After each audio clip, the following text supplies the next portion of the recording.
Bueno, queridos, después de este repaso por el Congreso del PSOE y también por este repaso por la situación actual del mundo de la discapacidad, visto que ayer celebramos el Día Internacional de la Discapacidad, ahora nos ponemos un poco a conversar con un periodista que todos conocéis, periodista y escritor, que además, cara muy conocida, lo veis más o menos toda la semana en Espejo Público, en El Hormiguero, y además hoy nos trae su último libro, que es Tenemos que hablar. La conversación en los tiempos de la censura, la soledad y la tecnología. ¿De qué quieres hablar? Pues Rubén Amón, lo este- ponemos aquí tu libro para sí, que la gente lo vea. sí. Tenemos que hablar de qué. Cuéntanos un poquito de qué quieres Pues que fíjate, hablemos. la actualidad que ha adquirido este libro estas horas y estos días, después de conocerse ese informe sobre el perjuicio que causa la tecnología a los hábitos de la comunicación de Sí. los adolescentes, de los niños y de los adultos. Y de las precauciones que hemos de tomar respecto a la tecnología, no porque recelemos de ella como si fuéramos Amish, sino porque si no le pones límites, creo que la tecnología está provocando el efecto contrario al que pretendía. Y la paradoja en la que nos encontramos es que la sociedad de la hipercomunicación nos ha terminado aislando. Y esa brecha tecnológica ha ido produciendo una especie de vacío y de deshumanización que explica los motivos por los que tenemos que tener conciencia del problema. Los niños se educan con las tablets y los móviles y están expuestos y sobreexpuestos a una forma de comunicarse que contradice el hallazgo evolutivo de la comunicación. No solo, y además provoca problemas de salud mental brutal. Sí. De hecho, en este informe nos invita a reflexionar sobre un tema que yo creo que la gente no tiene mucho en consideración de cómo, justamente por la situación de la salud mental en nuestros adolescentes, el suicidio en adolescentes prácticamente se ha triplicado en muchos países Sí. y ha doblado su número en algunos. Añade eso el problema del bullying y cómo utilizamos la tecnología para exhibir el daño que hacemos a los más vulnerables, ¿no?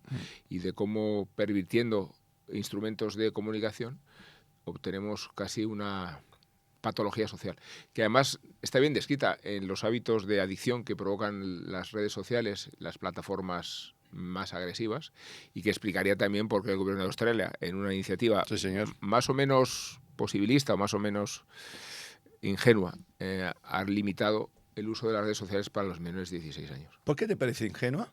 No, porque creo que es imposible de cumplir, controlarlo. pero me parece que es una iniciativa necesaria, sobre todo para introducir por lo menos un debate. Yo creo, Eupropio, que esta crisis se resuelve en nuestro ámbito doméstico, en los colegios, en las casas, en las familias, pero que debe haber una información de Estado, de gobierno, para que dispongamos de instrumentos, ¿no?, que nos permitan comunicarnos. ¿De quién es la culpa de todo esto? Porque yo creo que todo lo que nos estaba pasando, porque esto no es de hoy, el peligro de la digitalización, llevamos unos cuantos decenios, ¿no?, viviendo un poco este avance prácticamente imparable.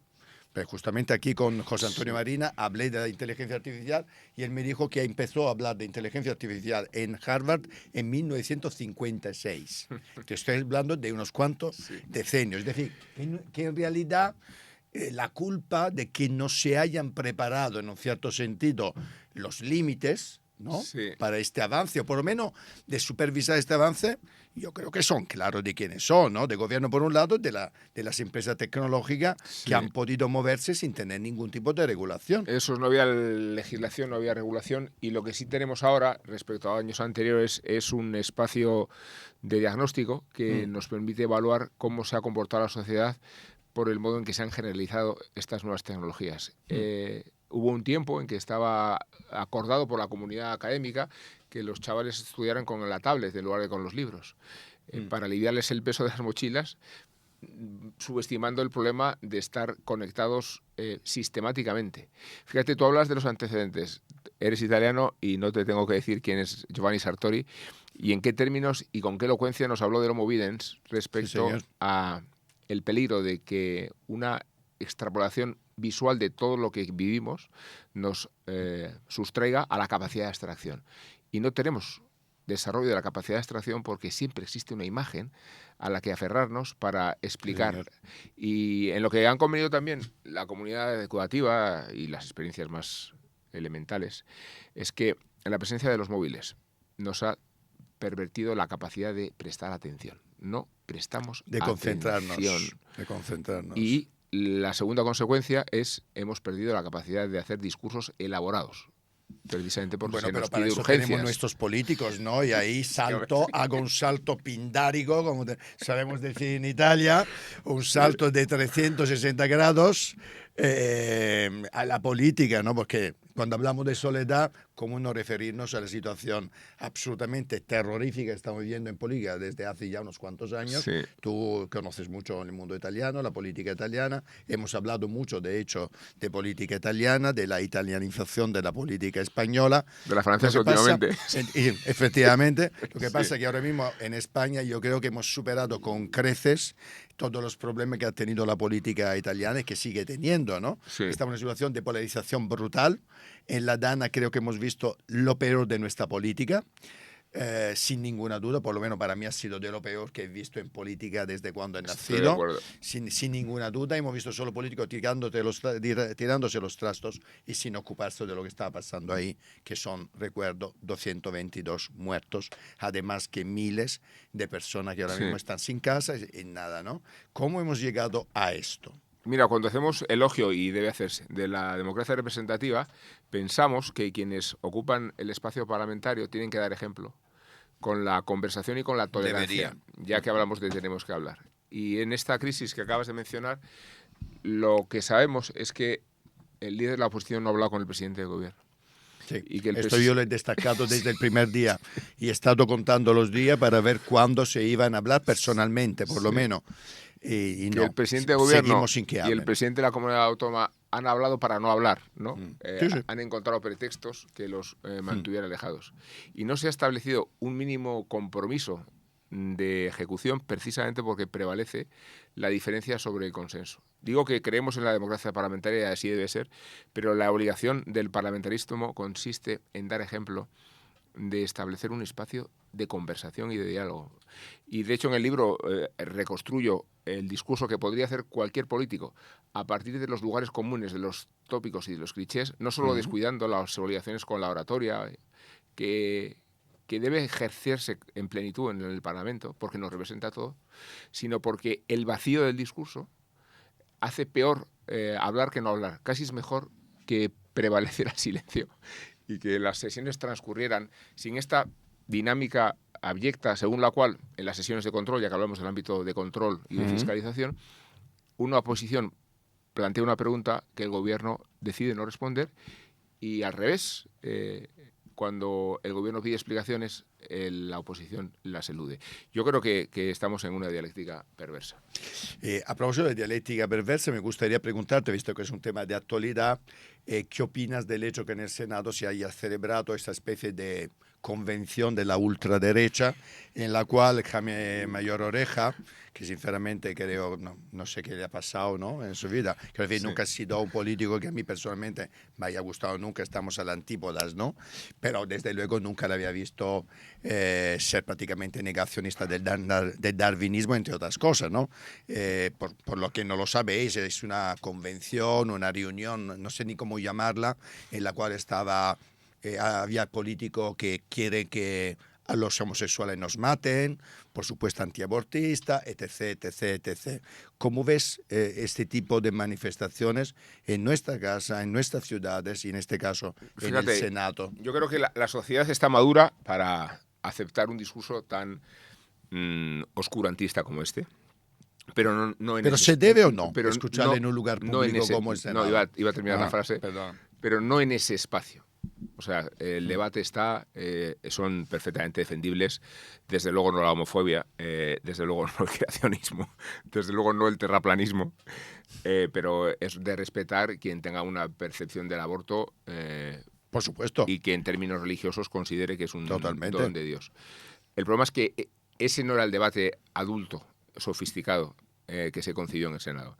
Fue un ejercicio de propaganda y de charlatanería. Y yo creo que la charlatanería, la magia y la superstición deben cuidarse en un espacio como el Senado. ¿El PP no se da cuenta que esto le hace daño? Es que yo al PP lo veo totalmente desnortado. Porque creo que ya somos dos. En lugar de ser un partido plural, lo que es un partido descabezado. Ojalá fuera un debate de ideas y de sensibilidades el que atañe a el rumbo del partido, pero creo que el propio Núñez Feijóo se encuentra atrapado en las dinámicas contradictorias del Partido Popular. ¿Pero en qué sentido? Es decir, esta es la clásica respuesta que me darían probablemente muchos diputados del PP, ¿no? Sí. Pero no quiero que me la des tú, ¿no? No, mira, te pongo un ejemplo. Entiende lo que quiero decirte, sí, ¿no? Mira, porque tú le hablas de todas estas cosas. Tú hablas todos los días, como yo, con muchísima gente del PP, con vicesecretarios generales y todo esto, ¿no? Y todo más o menos siempre te contestan que hay muchas realidades, muchas familias, muchas no sé qué en el Partido Popular, que me parece una excusa tremenda, ¿no? Para no tener rumbo. ¿No te parece que no hay un rumbo claro de dónde se quiere ir? Sí, no puede haberlo desde el momento en que al presidente del partido se le desautoriza. O el presidente del partido es incapaz de establecer una autoridad. Una autoritas en el sentido no de la tiranía, sino de la capacidad de establecer una especie de rumbo. Y lo estamos viendo con la Dana, porque Carlos Mazón se ha permitido desquitarse del consejo de reclamar el estado de emergencia. No tiene Feijóo autoridad para forzar su dimisión, que es lo que tiene que haber sucedido. Debería haberlo cesado. En las primeras horas. Pero apelando el partido a que no tiene márgenes técnicos y orgánicos, se consolida la gran anomalía. Mira, creo que Pedro Sánchez gobierna porque Mazón forzó los acuerdos con Vox antes que nadie y se precipitó la caída en la oscuridad política, y que Mazón está siendo otra vez el lastre de Núñez Feijóo al condicionar su credibilidad como líder del partido y como gestor político. ¿Llegará a las próximas elecciones, a pesar de todo lo que estás contando, como líder de la oposición? Es una buena pregunta, ¿verdad? Y el hecho de que nos pues te la hago.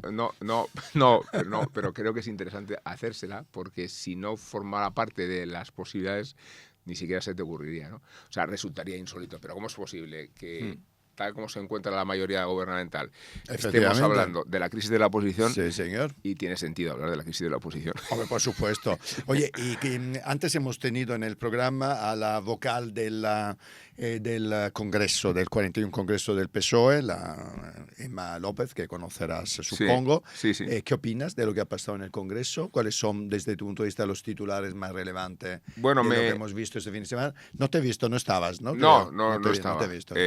He visto a muchos colegas nuestros hacerse fotos con los militantes, lo cual no beneficia a la imagen de imparcialidad. No.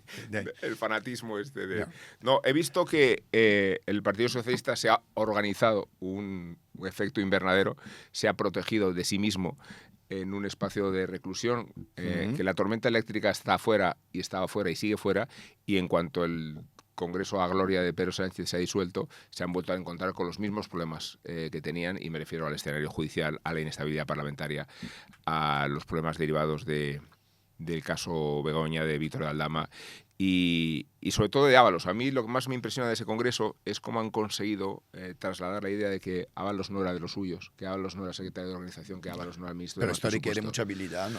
Sí, mucha credulidad.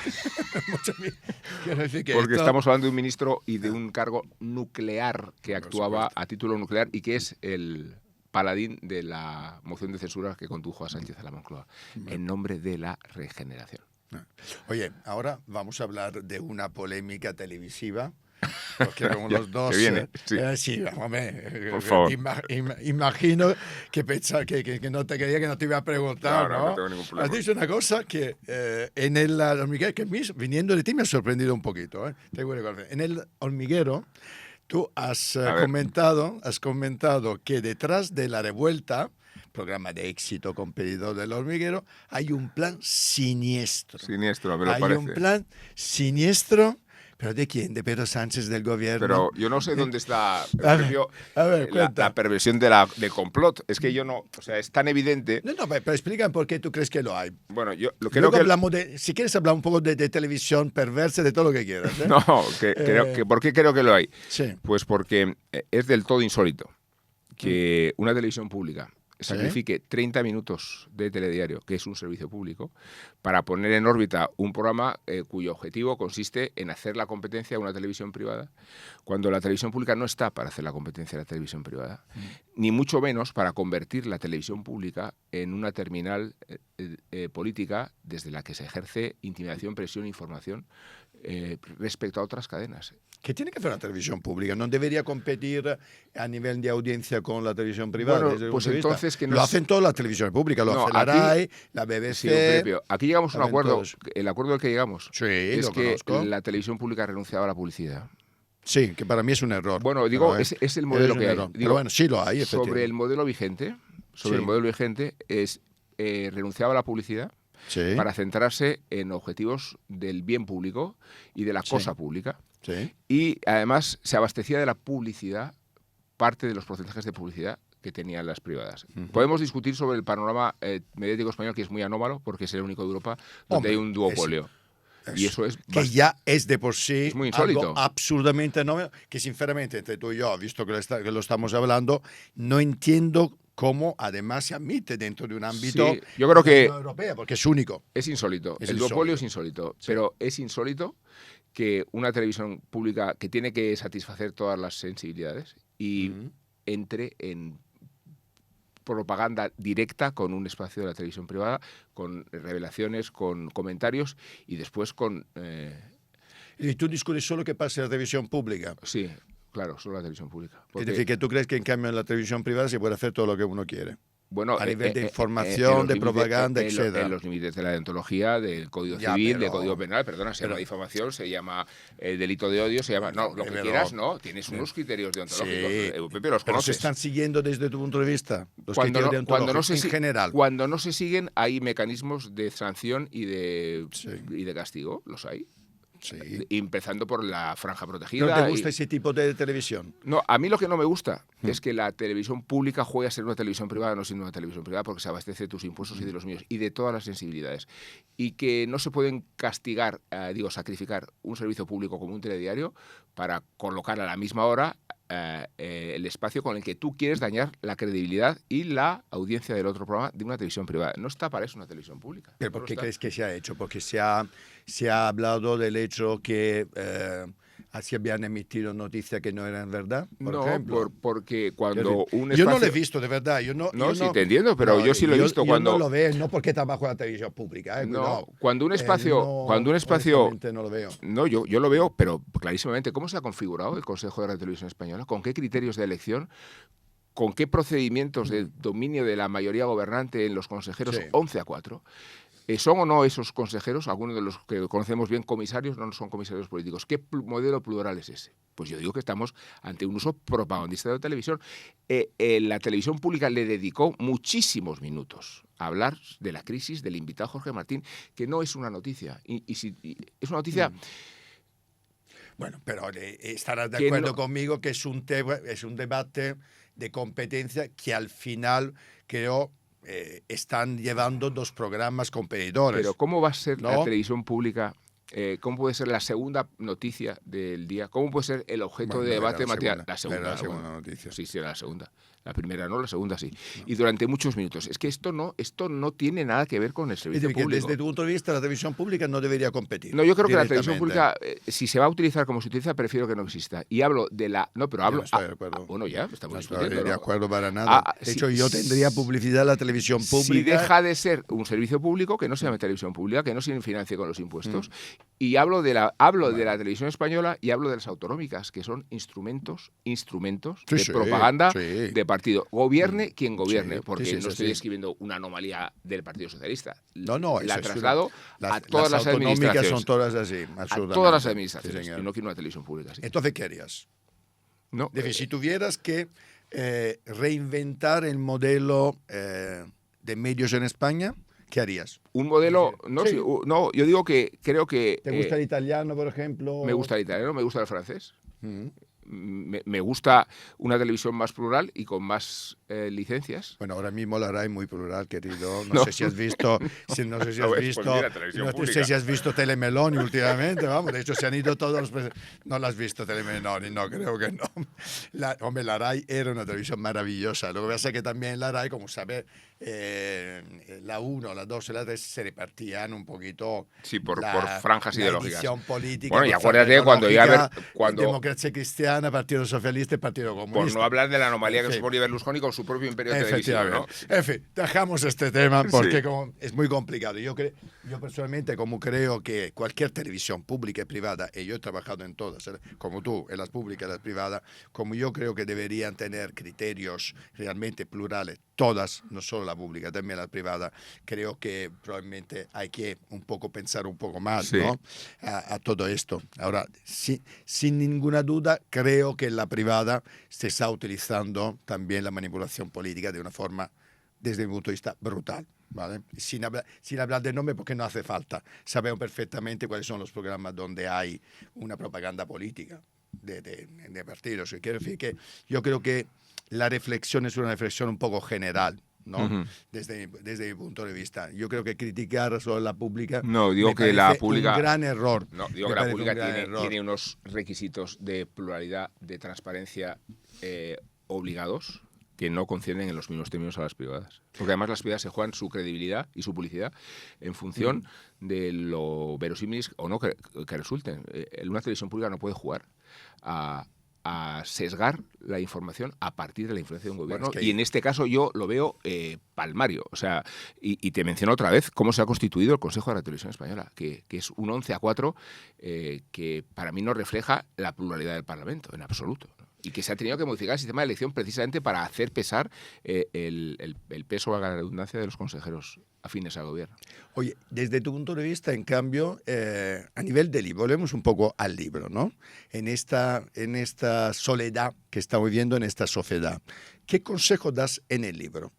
Mira, ¿Con qué lecciones nos quedamos frente a una sociedad que tú criticas, donde estamos, de forma muy dura además, sí, y mira, no solo provocada por la tecnología? El Reino Unido ha creado el Ministerio de la Soledad para resolver una patología social que tiene que ver con que las personas, sobre todo mayores, y no solo, pero sobre todo las mayores, forman parte de los miserables y desplazados, ¿no? Porque no tienen contacto.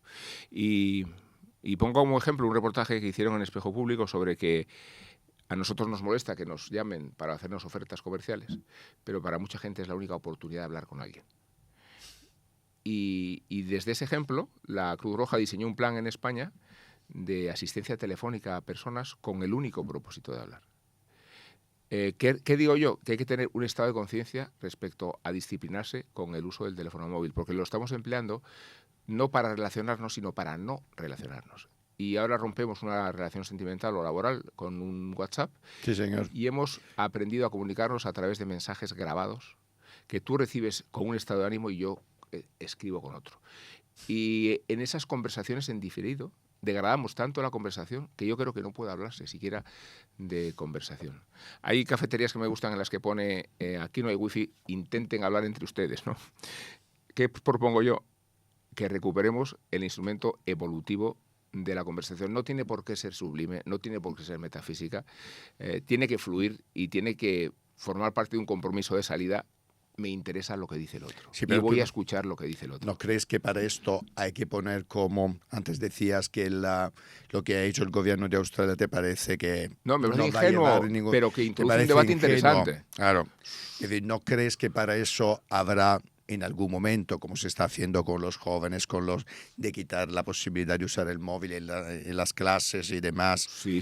¿No crees que para esto, por supuesto, lo digo, guste o no, habrá que prohibir? Medidas, y habrá que utilizar leyes que sean de alguna forma, pues, que limiten de alguna forma el uso de la tecnología. Completamente, digo, un espacio normativo. Y en ese espacio normativo, recordar que los procedimientos adictivos de los móviles y las plataformas se parecen mucho a los del tabaco y del alcohol, y ahí consideramos oportuna la regulación. Tiene que haber una regulación, tiene que haber un ejercicio de responsabilidad de las tecnológicas y de las redes sociales, un compromiso deontológico también, y tiene que haber un ejercicio polifacético de la sociedad en el ámbito académico, en el universitario, en el doméstico, en el familiar y en el individual.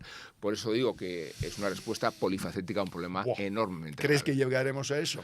Yo creo que estamos en la fase de, por primera vez, tomarnos la cuestión en serio. Y es un avance respecto a mi percepción hace un año, 2 o 5. En el sistema educativo, ¿qué cambiarías? Desde luego que los móviles no pueden estar en la clase. Que Esto ya se ha hecho. Sí, en muchos colegios se hace. Que no se debe estudiar a través de las tablets porque nos condiciona otra vez el homo videns del que hablaba Sartori. Es que yo prohibiría que los ejercicios se hicieran en la tablet. Claro. Honestamente, con bonito que se hacen con un boli o un lápiz. Y después, a partir de esos progresos, yo creo que requerir la recuperación de la capacidad de atención, porque si no, escuchamos. O sea, los jóvenes tienen esta idea, esta expresión que es mucho texto.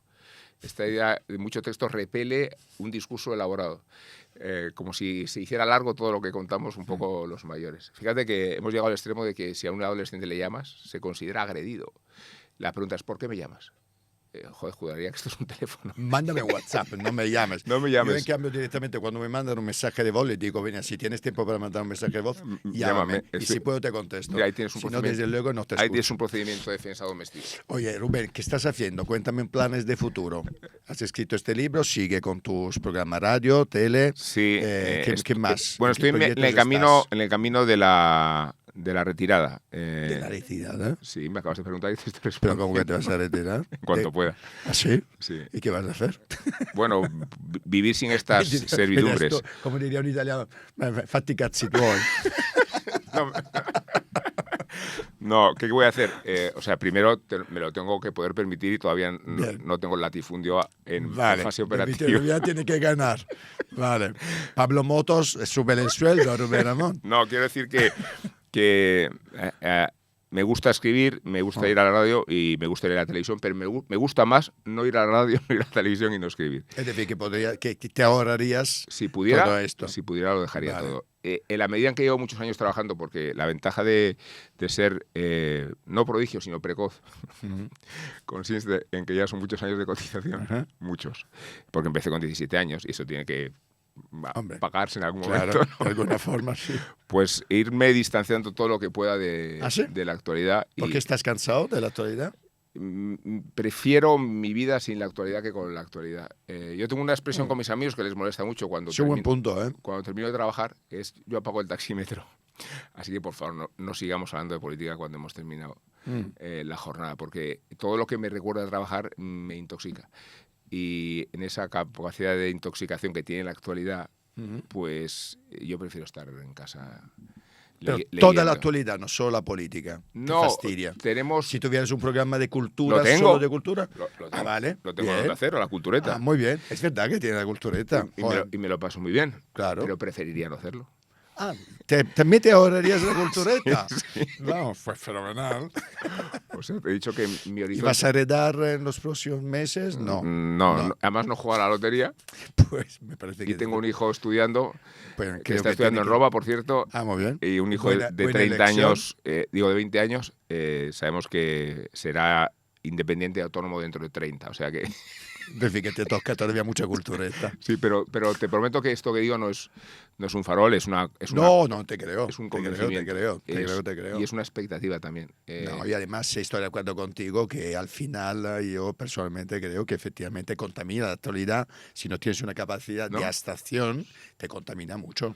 Sí, claro. Dejarte las polémicas en el plató y en el estudio de radio, ¿no? O en la capacidad de influir en los demás, ¿te interesa o no? No me interesa. No te interesa lo más mínimo. Me interesa si mi opinión y mi criterio pueden contribuir a debates de sensibilidad general, pero no desde la ambición de representarlos, ¿vale? O sea, este libro pretende ocupar ese papel. Y este programa también, ¿eh? Sí. Este programa nace de esta necesidad de decir las cosas y de influir positivamente, o por lo menos intentarlo, ¿no? No siempre sabes si luego llegas o no a quien quiere llegar. Pero creo que tenemos un compromiso de verdad. Que una obligación, es una responsabilidad, sin duda. Sí, un periodista amigo nuestro decía que cuando una política, no voy a decir nombres porque no tiene que ver con los nombres, sino con la idea, que es todavía peor, una política decidió pasar del periodismo a la política, y este periodista le dijo: te estás equivocando, el periodismo es el poder sin responsabilidad. Y la política es la responsabilidad sin poder. Me Pues parece fíjate que yo, exactamente en al cambio, revés. cuando empecé a hacer periodismo es justamente por responsabilidad y no por lo contrario. Claro. No, pero lo que dices probablemente es verdad, ¿no? Te digo que Yo yo creo lo... que hay muchísima responsabilidad en el Sí, periodismo. te digo que lo pienso Muchísima. exactamente al revés, Sí. pero que el consejo era de un cinismo. Ya. ¿Cómo no va a ser un ejercicio de responsabilidad? Joder, el lo que pasa es periodismo? que mucha gente, muchos periodistas, creo que hacen exactamente lo contrario. Piensan que no tienen ninguna Y que responsabilidad. ejercen mucho poder. Pues tú no lo sabías, pero tienes un minuto de oro para dirigirte a todos tus lectores, a tu Ah, sí, público, tengo que para mirar decirles aquí. lo que les da la gana. No, Sí. pues no voy a desaprovechar la ocasión del minuto de oro para venderles este libro, sobre todo para que ustedes lo compren sin que yo me persone en vuestras casas, porque además, como tengo cierta ubicuidad, allí donde encienden la radio o ponen la televisión suelo estar, y si no, en la calle. Así que cómprenlo. ¿Por qué? Porque de verdad creo que ofrece instrumentos y herramientas para que nos sacudamos los vicios de la tecnología aprovechando todas sus virtudes. Yo me vanaglorio de tener aquí la Discoteca Universal y la Biblioteca Universal, y esas son dos grandes cualidades de la tecnología, pero no podemos aceptar que la tecnología nos someta, nos deshumanice y degrade la relación con el prójimo, así que tenemos que hablar, y tenemos que hablar, pero mucho. Pues muchísimas gracias. Gracias. Hasta la próxima. Pepe, gracias, lo he Pues ya pasado me muy avisas bien. cuando te retiras. Ya me vas avisando, ¿no? sí. Si lo has conseguido. Sí, ojalá que sea pronto, de verdad. Muchas gracias. Muchas gracias.